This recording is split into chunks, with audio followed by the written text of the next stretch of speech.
Angevine, elle a quitté le Maine-et-Loire pour vivre avec le peuple Maasai au Kenya. C'est là-bas qu'elle a rencontré celui qui est devenu son mari, Memoussi. Désormais, elle consacre sa vie à transmettre la culture et la sagesse de ce peuple aux Européens. En 2009, j'ai rencontré le peuple Maasai au cours d'un voyage éco-solidaire. Et en fait, je suis tombée en amour pour ce peuple, tout simplement. Et donc après, je n'ai eu de cesse que de trouver des solutions pour pouvoir partir vivre avec eux.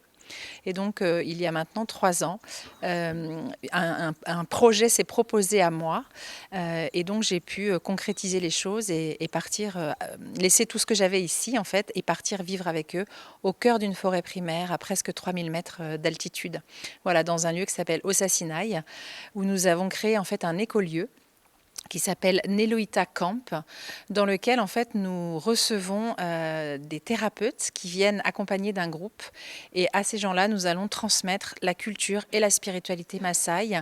On se trouve à la frontière entre le Kenya et la Tanzanie, près d'une petite ville, une toute petite ville qui s'appelle Antasekera. C'est le district, enfin le comté, on parle de comté au Kenya, le comté de Narok. Je vis le plus simplement possible. C'est-à-dire que ce que je pourrais dire qui m'a frappé le plus, c'est que je suis revenue à l'essentiel. Je me suis débarrassée d'énormément de choses, parce que je vivais dans une petite maison en terre de 20 mètres carrés. Donc vous imaginez de passer d'une maison comme on a ici à ça, et ben vous partez avec 3 petites boîtes en plastique de vêtements, et surtout vous revenez à l'essentiel. Et l'essentiel, c'est quoi ? C'est le cœur, c'est ce qui vous anime, ce qui vous fait vous lever tous les matins avec la flamme, quoi.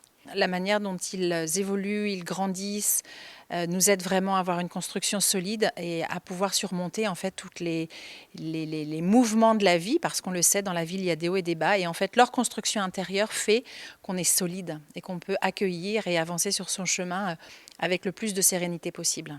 Conquise par la sagesse Maasai, elle laisse la parole à son mari, qui lui est né au Kenya, bercé par les traditions ancestrales de son peuple.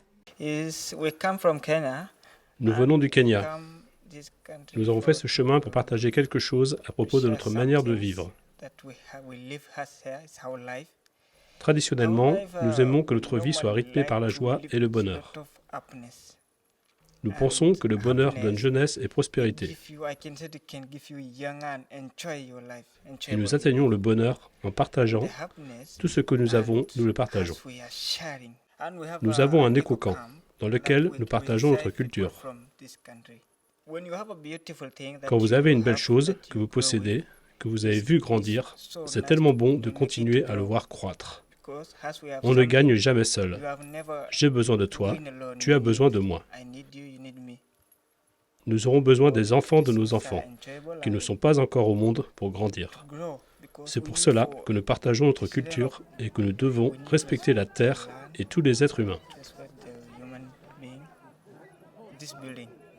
Ce bâtiment, par exemple, je n'en voudrais pas, parce qu'il détruit la nature. Et nous avons besoin de la nature comme elle a besoin de nous. D'ailleurs, c'est terrible le changement climatique. Nous avons eu un moment très difficile, il y a 1 mois.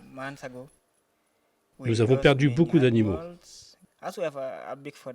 Pourtant, nous sommes chanceux, car nous avons de grandes forêts. Tous les peuples n'ont pas de grandes forêts comme les nôtres, et ceux-là sont dans de très grandes difficultés à cause du changement climatique. Ce que je voudrais dire, c'est, s'il vous plaît, respectez la nature, nous devons planter des arbres. Et à propos de notre vie, nous vivons de manière complètement traditionnelle. Nous n'avons jamais rien changé. Et nous pensons que de permettre à des gens du monde entier de vivre comme nous est une bonne chose pour nous et pour vous. Quand vous venez dans cette forêt, vous ressentez la nature primaire et notre spiritualité. Vous avez aujourd'hui, j'aurai demain. Et si je ne vous donne pas aujourd'hui, qui aura demain?